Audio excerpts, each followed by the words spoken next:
Hello everyone, my name is Tim and welcome back to Taking Off the Shades. In today's episode, I'm joined by Matthew Syron. Matthew has a fascinating story going from playing in rugby and doing triathlons and long distance running to going through a really difficult and life-altering situation that he's gone through in the past 6 months. And you'll get to hear all about that in this episode. I really encourage you to check out Matthew's petition and the movement he has going on and to really pay attention to his story. Without further ado, here's Matthew Syron. Hello, Matt. Thank you for joining me on Taking Off the Shades. Thank you very much for having me. So we connected over Instagram after I saw you kind of all over the news, kind of in my neck of the wood of, looking around on visually impaired news and that kind of stuff. And you have quite the story, as I'm sure you maybe are getting tired of telling it, but can you kind of give, before you go into your story and why you've been, in the news so much, can you kind of give a background to who you are in athletics and just your journey up until before the last 6 months? Yeah, my past, very sporty sort of background, rugby league player, went into Olympic lifting, CrossFit, and then got involved in triathlons, which led into half Ironman and then a full Ironman. That sort of background will always stick with me. I'll keep continuing with triathlons and things. Basically, long story short, is that I moved to Australia in 2012, and I've been living over there with my partner and 2 children, which I've been together with my partner 11 years, and my kids are 3 and 1. I came on a solo trip back to England for Christmas while my business was closed over the Christmas period, and I took a 2-week break just to come over to see my 2 brothers and their 2 newborns. Basically, what had happened was I was out on Boxing Day and I was attacked from behind, leaving me totally blind, and this is where I'm at currently. And the past 6 months I have been stuck in the UK receiving treatment, which I've had 6 operations so far. Sure. And how much vision are you currently today as we sit here and talk? How much vision would you kind of classify that you have left? Totally honest, I don't know what you would have as a percentage, but basically all I see without any help from lenses or anything is just colours and blurs, all just muddled up colours. If I walk into a room and I look at a dining table with a cup on it, I know it's a dining table and there's a cup there, but it just looks like all smudges, but all just blurred. Very strange. And that's between both eyes? That's between both eyes. So if I've got both eyes open, the left eye is worse than the right, even though the right took the most damage. The left eye, I've got a damaged cornea, which is sliced straight through the cornea, which is obviously on the outside of the eye, so I can't see through that. So I only see shapes and colours. This eye, I just have no lenses, no iris, and a detached retina. So before this incident, I'll ask a little bit more about the incident here in a second, but before this incident, had you had any experience, in the visually impaired, blind world, friends, family, just people out and about? No? Never. My brother did get shot in the eye when he was 15 by his friend, but he didn't lose any sight or anything. He only lost sight for a couple of days, but he got his sight back. He got shot with a BB gun. But that's the only issue. I don't know anyone who's blind or had any issues with eye problems. So then you come over here, you're taking a break on holiday, come over here for Christmas, and you go out on Boxing Day. Can you kind of talk about and go through what happened on the 26th of December and what led up to this incident? Boxing Day, very family-orientated sort of time. I went to the rugby during the day with childhood friends to watch other friends play rugby for my old team. Met up with friends and family later on.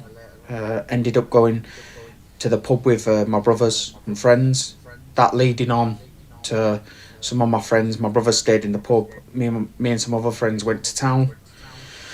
Ended up going straight into a nightclub. I left that nightclub around 11 p.m. At this point, probably should have gone home. I actually walked past the bar and never been in before. It looked pretty busy, and I'm like, oh well, there's no point me going home to sit by myself in my hotel room. I might just check it out, see if I know anyone. Ended up walking into this bar and I knew several people in there who I'd played rugby against and with 12 years ago.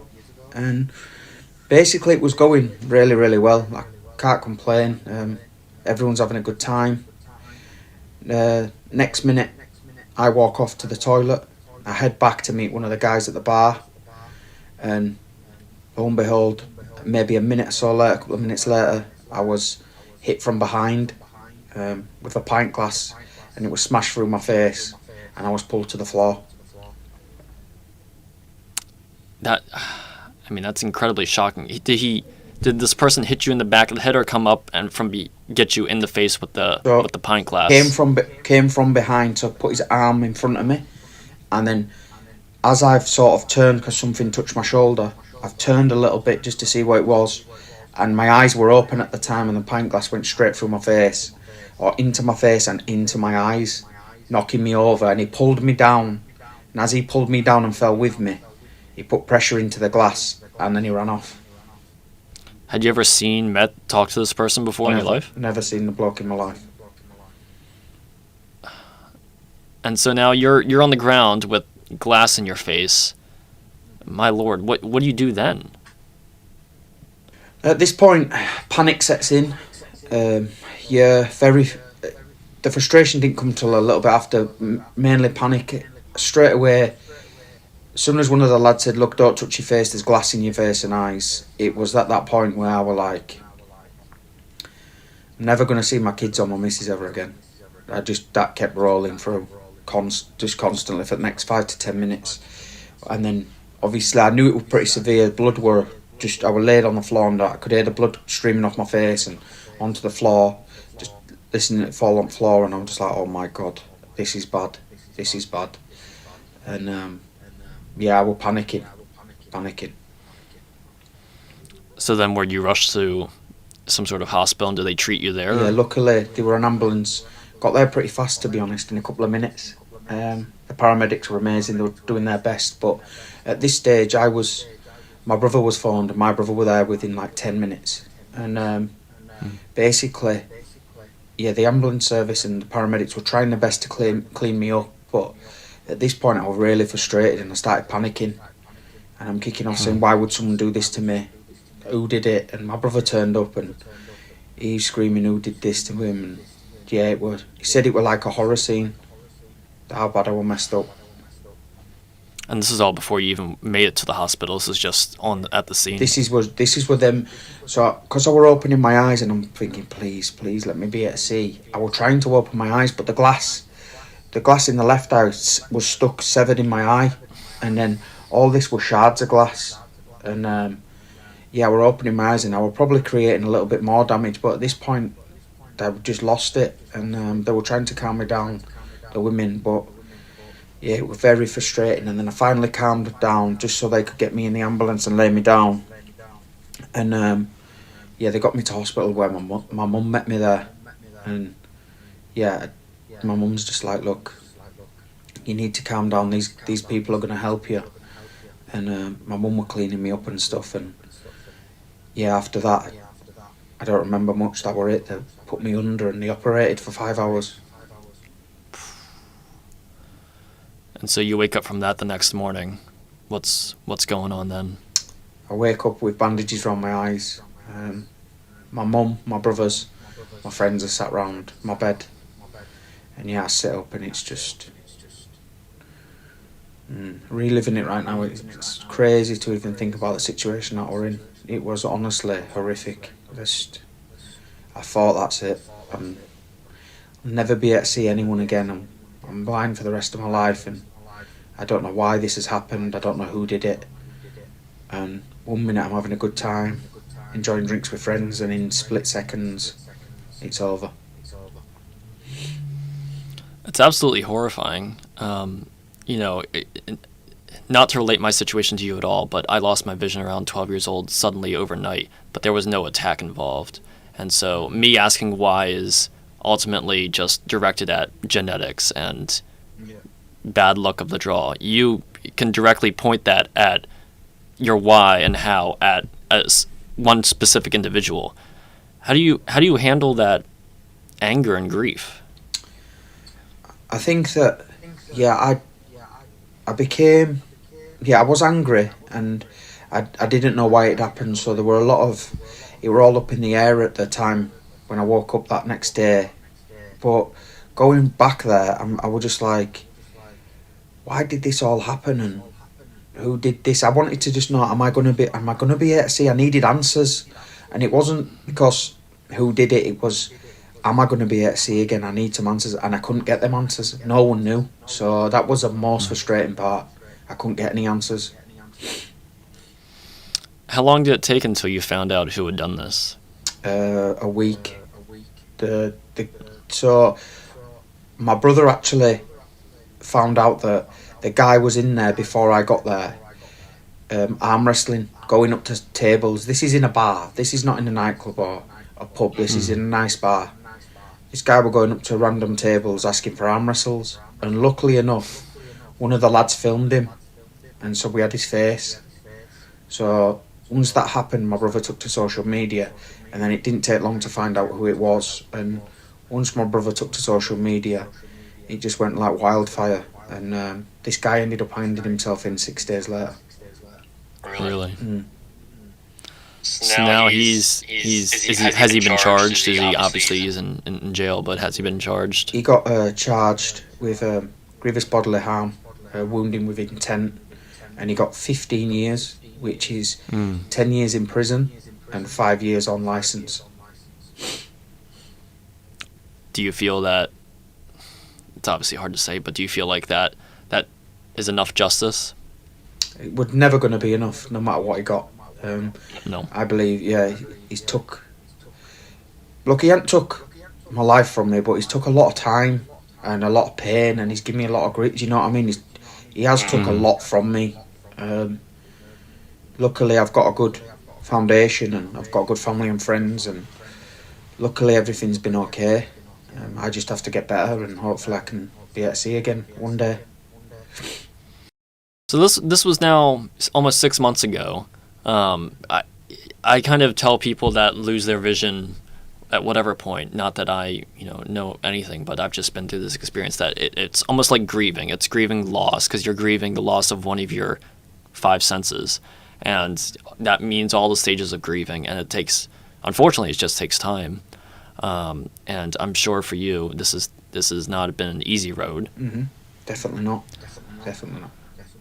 And so now, what's going on with doctor's visits, and have they given you any new information? So the new information currently is that the left eye, I've got internal stitches in my left eye, which over the next couple of weeks I'm on a waiting list to get them stitches out. Then after them stitches are out, I'll be on, the left eye will be healing for up to 9 months. So around, say, start mid next year, I'll be back in the UK to get a cornea transplant in the left eye. I have no iris or lens in this eye, and a damaged cornea. So that eye will be looked at next year. The right eye, they've reattached the retina, and I've got oil on the internal of the eye, putting pressure on the retina to make it heal. That will be coming out in the next 4 to 5 weeks, because it's been around about nearly 8 weeks on next Tuesday. So you normally leave it in for about 12 weeks. Once that is taken out, we then move on to a sort of lens that will get put in, or a contact lens that I will use, which will be a blackout lens, which will be like a pinhole in it, and it's fully black. And you wear that through the day so no sunlight can get into my eyes, because I've got no protection. And so what's the best case with the left eye then? Have they given you any hope of getting any vision back, or? Yeah, there's hope there, because once you've got retinas that are working, they can manipulate the iris, the cornea, and the lenses through different type of lenses, and it's just a waiting game. I think just got to heal, and hopefully the transplant works for the cornea. The doctors did say to me, look, because it's not your cornea, it's from another person, your body might not react well, and it can reject it, but this is the stage it will be at when you come back. It's not a quick fix, and it's going to take a long time. Sure. And so I imagine it's hard to not stay all doom and gloom about it. How are you mentally handling, going through all these stages? And this is, like you said, it's a waiting game, unfortunately. How are you mentally handling not only grieving all of this, but the process of moving forward? I think that I'm one of them people. I'm very regimented and very routine. So straight away I got into a great routine and just told myself, look, if I can stick to a routine, keep my mental game strong, and be positive, this will get better. I've just got to put myself in the right situation to do so. And that's all I've been doing for the last 6 months. That's all I've cared about and thought about, is getting better and putting myself in them situations where I do heal quicker than usual, like eat well, sleep well, and do the best I possibly can. What kind of regimen are you doing to mentally take care of yourself? Because I know for a lot of people, this would take a long time to get to the point of, I know I need to mentally take care of myself, because that's how anything is going to start to get better. How long did it take you to get to that point? And what is that process? Obviously eating, sleeping well, like you said, but how are you taking care of yourself? A massive thing for me is training. It always has been my whole entire life. That keeps me on point. If I don't train, there's no mental stimulation, do you know what I mean? So what I do is I get up early, I train, even that involves walking, stretching, cold shower or ice bath, whatever's possible, audiobooks and podcasts to things I like, and that's my morning routine and my afternoon routine. So for 6 months I've been doing that on repeat. So how is your life, adapted? Are you using any sort of assistive technology? Because, for the blind communities, there's a lot of stuff that we use to kind of adapt to life, whether that's, a cane or guide dog to get around every day, or if it's, using different apps and softwares on a phone to use it. What kind of, or even, different things for the kitchen to tell you when something is, too hot, or so what kind of things have you learned and adapted to in the past 6 months where you've kind of had to adjust fast? I think it's amazing that people have made things like that to help people who are partially blind and blind. And luckily for me, I've had people around me. I've been in full-time care with sister-in-laws, cousins, my mum, dad. Everyone's been looking out for me. Siri's probably a massive part of an iPhone, so that does all my texting and answering. I know it's ringing and things. That's very simple. As for everything else, people guide me around. My brothers take me to gym. Everything else is very straightforward. I'm very, very fortunate that people are around me who help me every day. Very fortunate. That's amazing, because having a support system around you is how you kind of don't go into that dark place, because it is how it is. You can't do it alone. So what other kind of things have you learned about yourself other than, you've probably moved. For instance, I'm nowhere near doing Ironmans, but I just, completed a marathon a couple months ago. And even, I thought myself to be pretty mentally strong for the most part before going into that, having dealt with vision loss and all these other things going into that. But it just takes a different kind of mental strength to go into that. How could you compare it all, the mental strength of what you've had to go through? And, it feels like taking one day at a time or one step at a time between Ironman or any sort of hard race between that and this. I think my whole life has had ups and downs, and I've had many things in my life that have involved like knockbacks and setbacks, but I think I wouldn't say prepared, but whatever comes my way I know I'm going to deal with, and I tell myself that all the time, that even if it wasn't been blinded, or if I lost my legs or my arms or whatever it is, it comes my way, I'll be able to deal with it. I just have to, I understand, and I tell myself that it is what it is. No one's coming to save me, so you either get up, crack on, or what's the point? Do you know what I mean? And I definitely don't believe that I'd go the opposite way, because I wouldn't let that happen to myself, because it just makes no sense, makes zero sense to me. How long did it take you to get to this mindset, into the state of mind after the attack? Because it is a very impressive spot to be sitting in now. Obviously there's ups and downs and, ebbs and flows to this kind of stuff, but getting to this point now is I'm sure a good mindset for you to be in. How long did it take?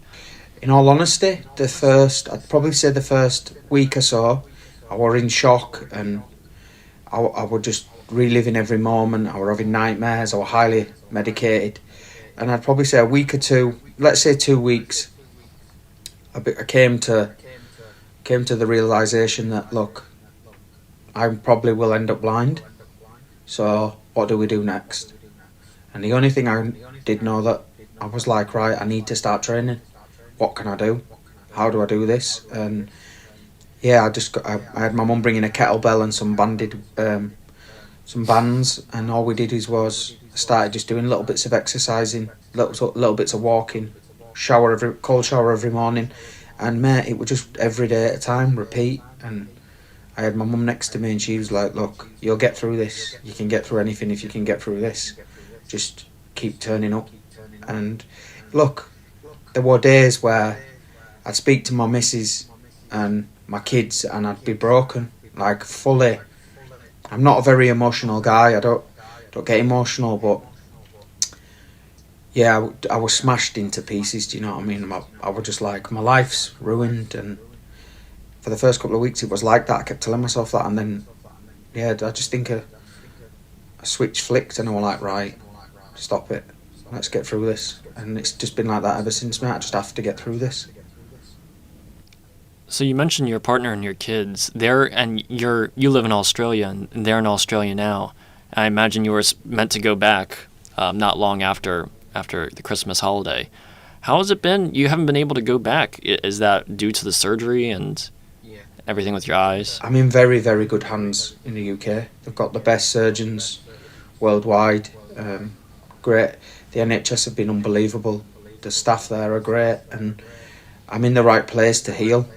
So that's the process that I sat in front of all them surgeons and said, what do you think? And they were like, we don't think you should go anywhere. Yeah, if you fly back to Australia, fair enough, but we know everything about your eyes. We treated you. And then they put the ball in my court, and I was like, well, no, I'm not leaving. I'm going to have to stay. And it were a hard decision. It's a very tough decision. I've got my own business that's been running since 2020. I've got employees. I've got everything's there. My life's fully set up. Do you know what I mean? England's not my home anymore. Australia is. And yeah, it were a very hard pill to swallow, but this is where I'm at, and I've got to deal with it. It's just a big hump in the road. So with your business, but more so your family in Australia, your partner and your kids, I can't imagine it's been easy not having been able to see them for going on 6 months now. Especially when you miss big milestones, like not big milestones, but you miss things in their lives that are important. Do you know what I mean? I'm a massive part of Mikey's lives. And yeah, my daughter, I left her when she was 9 months. You know what I mean? She's saying her first words. It's been her first birthday. She can speak, and her first steps I never got to see. Missed my son's birthday, my partner's birthday. It's just stuff that's been taken from me that should never have been taken from me. I shouldn't have to miss out on stuff like that. And yeah, it's just indefinite at this moment in time. I don't know how long I'm going to be here. They said to the end of the year, but they said 6 months at the start, and I've had a fair few setbacks, and I'm still here 6 months later. Have they given you a timeline for how these, obviously you have operations and things, but have they given you a timeline on when you should be, ready to roll? And yeah, like a couple of weeks ago, after obviously the fifth operation, starts to get a little bit frustrating. So I turned up and to meet the surgeons, and I was like, look, I need some honest truth here. I need a timeline. My partner's up in the air about coming over or not, and they were like, look, in normal circumstances we'd give you 12 weeks from this period, but obviously due to your circumstances, a lot of surgeries are going to be needed. We're going to give you at least another 6 months. So I just basically write the year off for now, and came to that conclusion. And right in that moment, I knew that I have to move my kids and my family here. And so that's what will be happening. You're moving them here. Yeah, I'm going to move my partner and my 2 children, and they're going to come over for 3 months. And hopefully, within that time, there's a lot of healing and a lot of care, and do you know what I mean? And I can take a lot of time just to, I don't know, make up for lost time, I suppose, and just see how I go. Sure. So part of, coming out of that, you have a few, missions coming out of what's happened, and, not only fundraising, but can you talk about the missions you have coming out of this attack and trying to look on the positive side? So since my attack, I've obviously learned a lot about what happens in the UK with glassing attacks and attacks in general. And I've had thousands and thousands of messages from people all over the UK and the world. And the thing is that there has been petitions and many petitions that have not really gone anywhere and done anything as of yet. But yeah, I think that over 87,000 people are glassed a year in the UK, and over 100 people die from glass attacks. And what happened to me, I really honestly believe that no one or no family should have to go through what we've gone through. And I just want that to happen. I want to be able to help and save other people's lives and make a change. And I believe it's a very small change. Just ID people, turn to plastic. It happens in Australia, and there is no glassing attacks really. Yeah, there would be maybe a few here and there, but not 87,000. To be honest with you, I was naive to glassing attacks before, hearing about your story. It just wasn't something, coming from the U.S., maybe it's just not something I've heard about and was really conscious to. And so now hearing about your story and 87,000 cases a year, that is honestly insane. That's the ones they know about, do you know what I mean? And the people are getting glassed all the time and they get thrown out of a pub or a club and no one ever gets said because they've got minor injuries. But at the end of the day, this shouldn't be happening. You're going into a bar and there's weapons there at the use of anyone who's drunk or on drugs, and they can use that and really, really cause damage, severe damage. It's like if you smash a glass and you've got a piece of glass in your hand, you've got a knife in your hand. It's a weapon. What would your message be to any person of power that has the ability to make change when it comes to glass in bars, not only in the UK, but anywhere really where this could be an issue? What would your message be to them if they had even the small amount of capability of making any sort of change? It would be that, put yourself in my shoes, or if you've got kids or family members who are a young male, and this could easily happen to anyone, male, female, it doesn't matter who, but it could happen, and it does happen.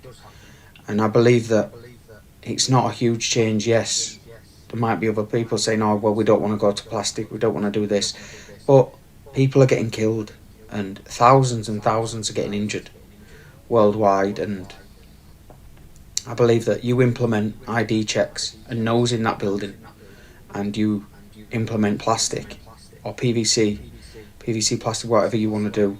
Get rid of the glass so there's no weapons available to use, and I guarantee there will be a massive amount of change. And it works. I know it works. I've been in bars all over Australia hundreds and hundreds of times.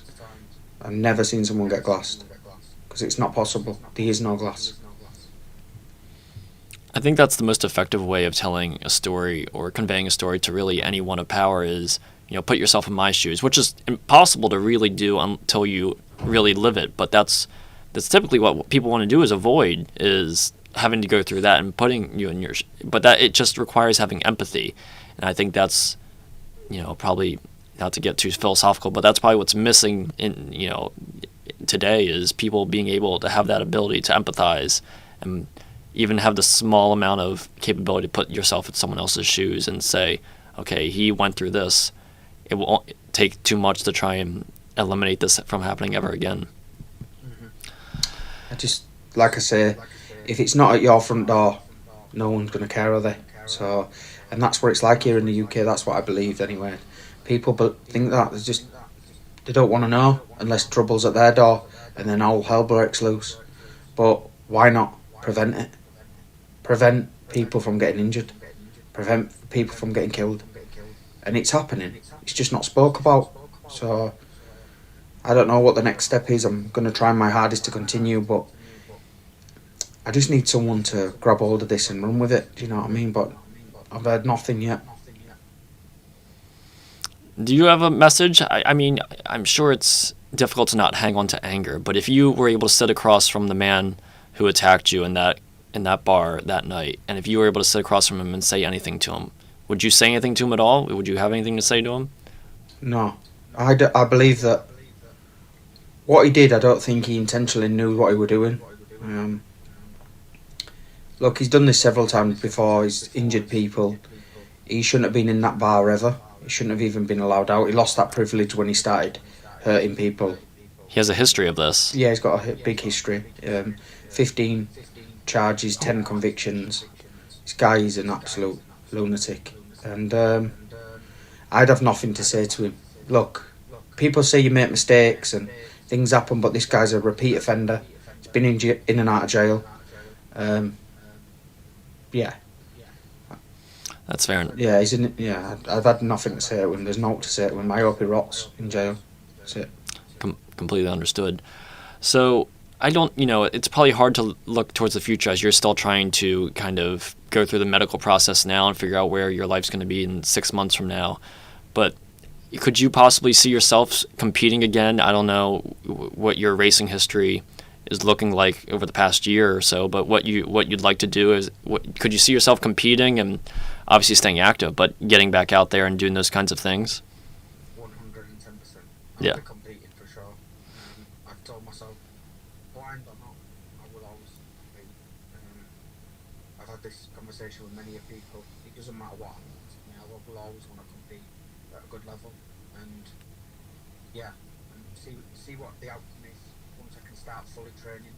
My training schedule, I train every single day, but I can only do minimum things. I don't want to put myself in a predicament where my body's under stress and pressure.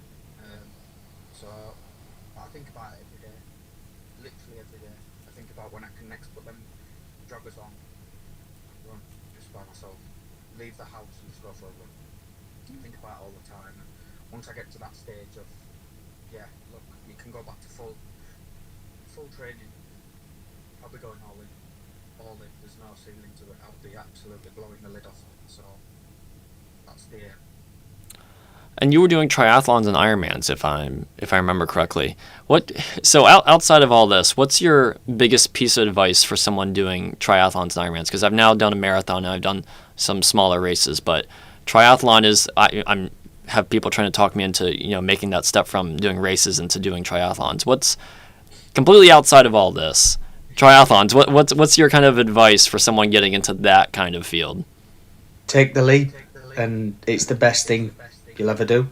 I think that anything that you ever question or you're worried about, you should just go try it, and if you don't like it, you don't like it. But I'm telling you now, if you'd have told me 10 years ago when I was playing rugby, you're going to end up competing in CrossFit, you're going to end up competing in triathlons, marathons, Ironman, I'd have been like, there is no chance. I'm 105 kilos. And I've got to this stage where, mate, I'll try anything. Do you know what I mean? And I absolutely love triathlon. It's unbelievable. And take that leap. If you've done a marathon, you're definitely fit enough to be able to do a triathlon. The swimming part might harm you, but just practice. That's what I keep thinking, is the swimming, man. Yeah, the swimming. So you've got to get the swimming in your head, as in, right, I've got to try harder at something else, but you can run. So you can get rid of that thought. Now you need to start practicing something else and put your time into it. You can still run every other day, but you can also swim every other day, and you can also ride every third day. So you can push the limits, and I try push every day to do certain things, and I'm not built nowhere near like a triathlete, but I still try compete. Do you know what I mean? And it's the best feeling ever. Well, I can tell you for certain, I know many people, whether you end up, having any vision or not, I know many people who are blind who do triathlons, and, I run with a wrist tether for a guide, and ride with a tandem bike, and then I don't know how, but there's waist tethers for swimming. So it's completely possible, but how do you making the step from then doing triathlons to then doing Ironmans? The person who guided me for the marathon does Ironmans, and it's mind-boggling the amount of distance you're going over, the amount of time you're doing, and how do you just keep going for that? It's the question of how much can you push your body? How much do you want it? And if you want it enough, you'll get it. And that's just the truth behind anything. If you want to push your body to any limit, it'll go there. You just have to put it there. And I told myself from day one, if I was going to do this Ironman, I would not let it intervene with my family life and my kids' time. So that would mean I'd lose a lot of sleep, and I'd have to get up at 2:30, 3 o'clock, train for 2.5, 3 hours before work, then go to work all day, then pick my kids up.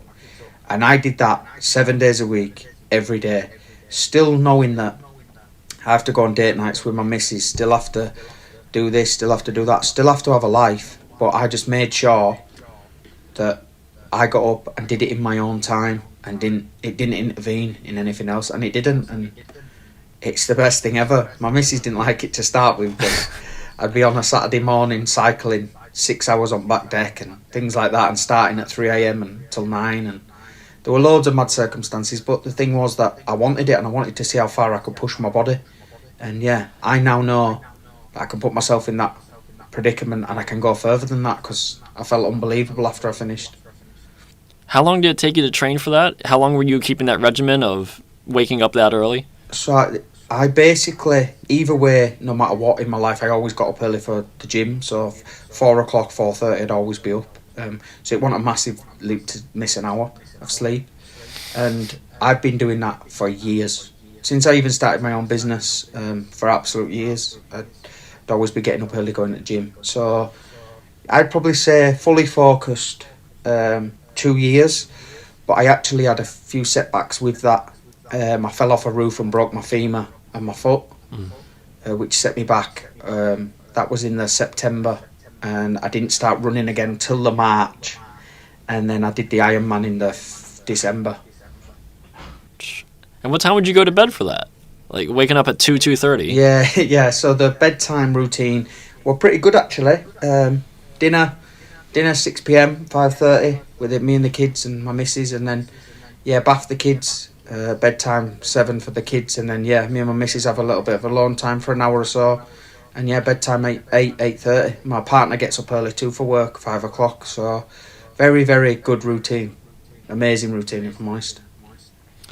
And at university, I've tried to preach to the people in my classes the benefits of cold showers and cold water, but they all think I'm absolutely nuts. Talk about cold water and what you use cold water for. It started. When would I say it? My friend holds breathwork classes and things like that, and he's into a lot of ultra running, and he was an Olympic lifter, and I met him in probably 2015, 2016. And he's into cold therapy and breath work, and he's a very, very good guy to know. And I got into it years ago, mate, and it's the best thing ever. And I've been doing it for years and years. And people phone me and talk to me about how good's this cold therapy. I feel amazing. I'm like, mate, it's been in my routine for years, and it's amazing, and it does change your life. And people are like, oh, does it? Nah, it doesn't. It's not that good. You have a cold shower or you have a freezing cold ice bath, I'm telling you, you will feel better. And just do it. Make it a lifestyle, not like just a thing where you do it occasionally. Just make it a lifestyle and put it in your routine or your training program, and you'll start to feel the benefits. How are you utilizing it? Because I know some people use it as, right before a workout. Some people use it right after. Some people use it. I use it just kind of first thing as I wake up to, get going. How are you utilizing it for athletics? First thing on the morning, definitely get in. If I'm going to the gym, I go to the gym, then straight after ice bath. But the gym sets you up for a good day. Training sets you up for a good day. If you wake up, stretch, train, ice bath, and then obviously I've got a lot of time on my hands, so I'd be doing that in the morning, having a nap, listening to audio books or podcasts, then doing the same again. So I'm very regimented in that sense. So since kind of, going down the route of now relying more on audiobooks and podcasts, what has been your favorite audiobook or podcast that you've found in the past 6 months? Straight off the bat, I would say the best audiobook I listened to is probably Matthew McConaughey, Green Lights. I know that sounds strange. I listened to all Davy Goggins, Ross Edgley, Ant Middleton, a certain amount of rugby players, even business books. But just something that's someone's real life story and very very detailed. And his life is unbelievable, and he's an unbelievable character. I did really love that. And podcasts, Joe Rogan's a massive one. Diary of the CEO's a massive one.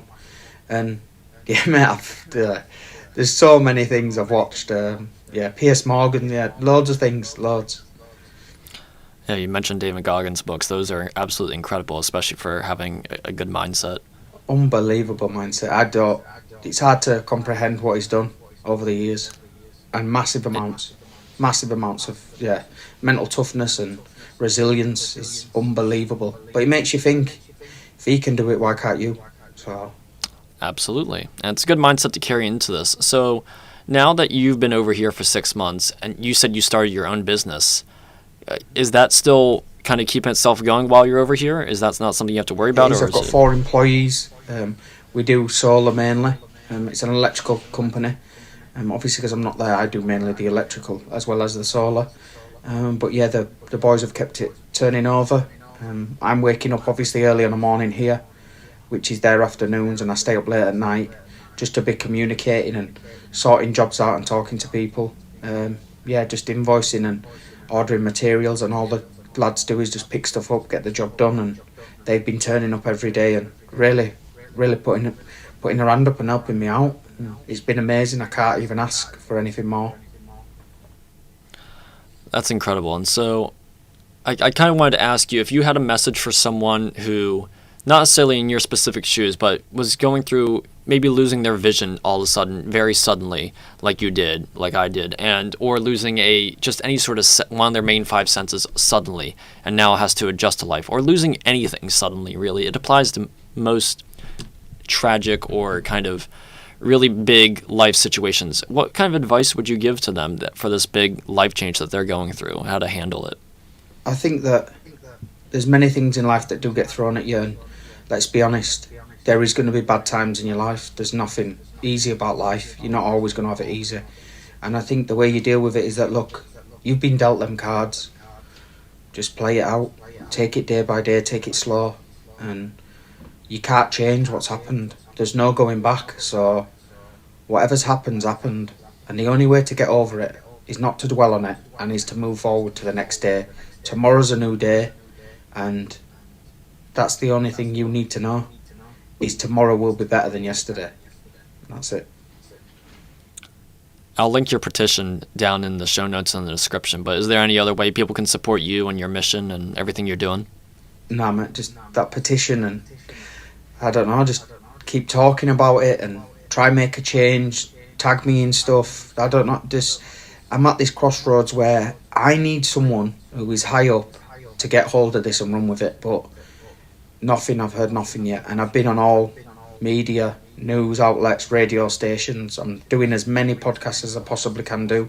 I want this change more than anything, and I honestly believe that if this happens and they do change and make ID mandatory and plastic mandatory, there will be none of this, and this will save someone else's life, and I know it for a fact.